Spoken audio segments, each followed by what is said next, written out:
this, because I want you to understand at the end of this, like how you would potentially think about, the different ways you would, maybe program for these different activities depending on the goal. So let's just take the example of something like powerlifting, right?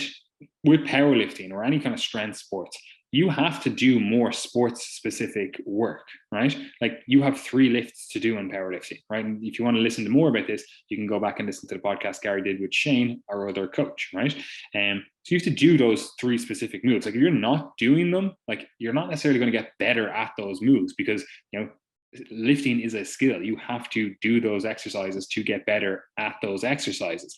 And while there is crossover and carryover from other movements, like it is specific. You have to have a high degree of specificity, right?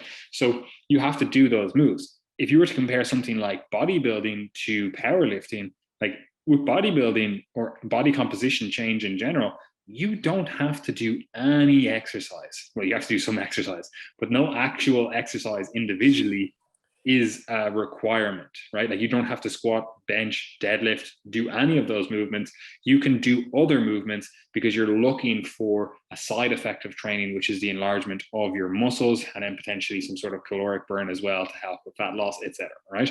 But you could do any exercise that you really wanted. You don't need to do specific exercises as a result, right? So already we're starting to see differences. So if you are a powerlifter or you are someone that wants to get good at certain movements, you're going to have to do those movements, right? Whereas if you're just looking for the outcome of building bigger muscles, what you're going to be looking for is the best exercises to build those muscles. And like I would argue that a squat is not the best way to build your legs, right? I would argue that a bench press, not the best way to build your chest. A deadlift, like it's not the best way to build anything in general, right? Does that mean that those exercises are bad? No, they're fantastic exercises. They build like all-round strength, especially if you're built to do them or can do them in a safe way. However, if I'm just looking to change my body composition, there's no necessity to do those exercises. Perhaps for me, an incline bench would do much better. Perhaps for me, like a plate loaded chest press would do much better. Perhaps for me, like a machine chest press would do much better. Like we have to look into that kind of stuff and go, well, what's the best exercise for you, given your structure, given your limitations, given what you have going on. So if we are looking at it from that perspective of like, okay, powerlifting versus bodybuilding or body composition change, there's already starting to be differences, because if we're trying to program that for powerlifting, we need to do these certain exercises. For bodybuilding, we don't really need to do any exercises specifically. And then if we contrast that with something like, a field sport or like a martial art, that falls more in the category of the bodybuilding, where you don't need to necessarily do any specific exercises.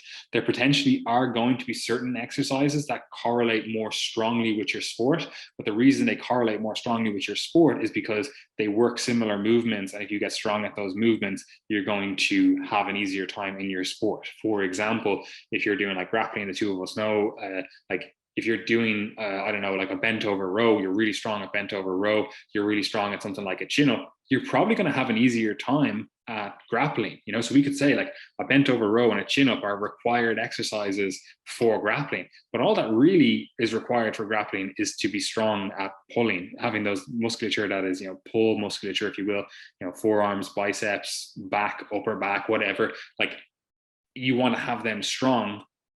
And you can do that very effectively through something like a bent over row and a chin up. But perhaps you're not able to do a chin up. Does that mean that a lat pull down or something is going to be an ineffective exercise? Well, fuck no. Of course it's going to be an effective exercise, because it's strengthening those same muscle groups, right? So if we're looking at a sporting context, it's more akin to the bodybuilding context, because we're looking to target certain muscles rather than, and even though we are trying to target certain movements, the actual movements themselves are not fixed. It doesn't have to be a certain movement. It's not like you're trying to compete in the chin up, right? Which is a sport as well. But then how does that contrast to general health? Well, again, that kind of falls more in the realm of this bodybuilding, where you don't have to look at any particular movements themselves. You just want to do movements that, target the muscles you want to work, target the movements you want to work, you're able to do in a safe, effective manner, and that you're able to slowly progress over time. But there is no singular, oh, you must do this one exercise, right? So that kind of brings me, and I suppose there's other activities, other sports we could talk about, such as like CrossFit or like cross training or whatever you want to call it. Like you don't have to be good at any specific exercises. However, if you're going to have a competition and there's certain exercises that are going to come up, it behooves you to train those exercises. Like if you have to do a rope climb or something and you've never climbed a rope, like, well, yeah, you can chin up all day, you can do whatever all day, get strong in the same muscles. Like it does have a high degree of carryover, but you still need to practice the actual skill of what you're going to engage in, you know? So that's the first thing we want to cover.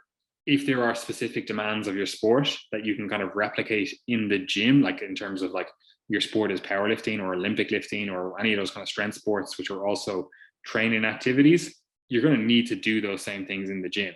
Everyone else, you can kind of pick and choose. You can do whatever fuck you want as long as it achieves the actual outcome. Would you agree with that, Gary, in terms of movement selection?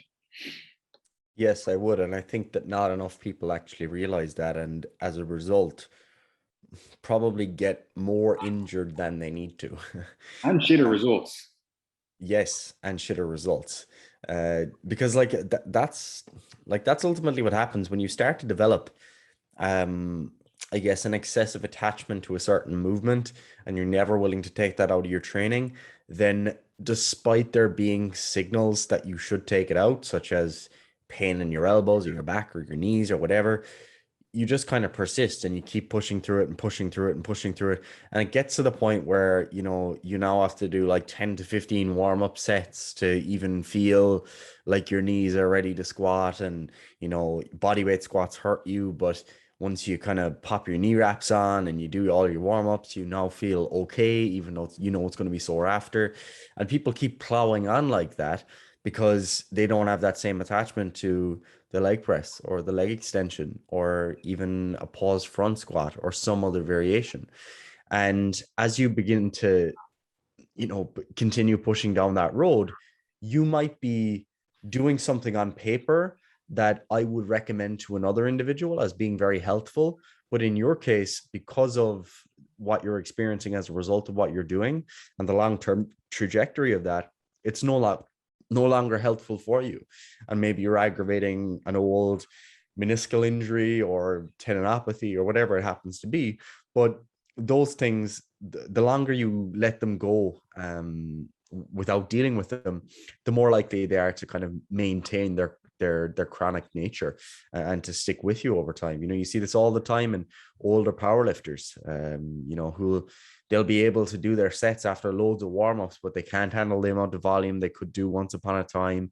They don't really go near the 1 rep max anymore because their joints are just in bits from just hammering the same exercises all the time, same ranges of motion, always pushing to failure, etc., etc. So it's not just the exercises, it's also the specifics of the programming, such as, for example, always working up to your max and training to failure. And that can be something that's embedded within certain subcultures of bodybuilding and powerlifting or certain approaches to training in some CrossFit gyms, etc.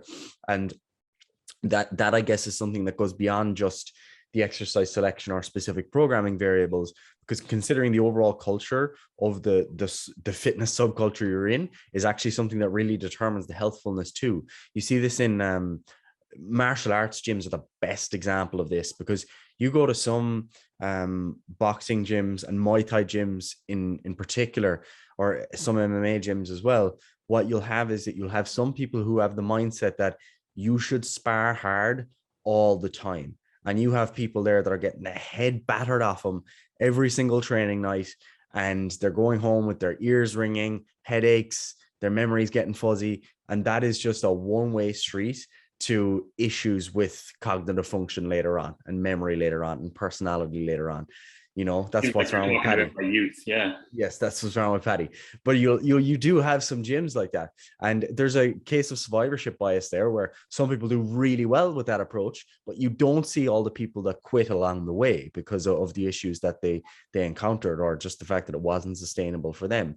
And you'll have other gyms that are about getting people in the door, maybe not as competitive, but they're just saying, right, we want many different people to be able to partake in martial arts, and we're not necessarily trying to push people to the absolute maximum level, but we want people to be able to look after themselves, and we spar hard maybe once a month, but other than that, we kind of keep it light or whatever. Some gyms are like that, and that can be a lot more helpful despite the fact that you're doing the same activities on paper, so to speak. So that's really important, because that's something we see so often in the kind of bodybuilding slash powerlifting world too, where you see guys who are going into the gym and hammering like 5 sets 5 on squats to failure every session, and just not listening to their body at all, not gauging RPE or anything like that, but more importantly, not listening to the fact that their back is aching heading into the session, or their knees are aching heading into the session. And again, you see the survivorship bias there, where some people come out the other end of those programs. For example, small ob squat programs, a great example of that. Some people come out with fantastic results, but you don't see all the people that were just left crippled as a result of it along the way. So really important to consider that subculture of where you're getting your information or your programs or your memes in some sense.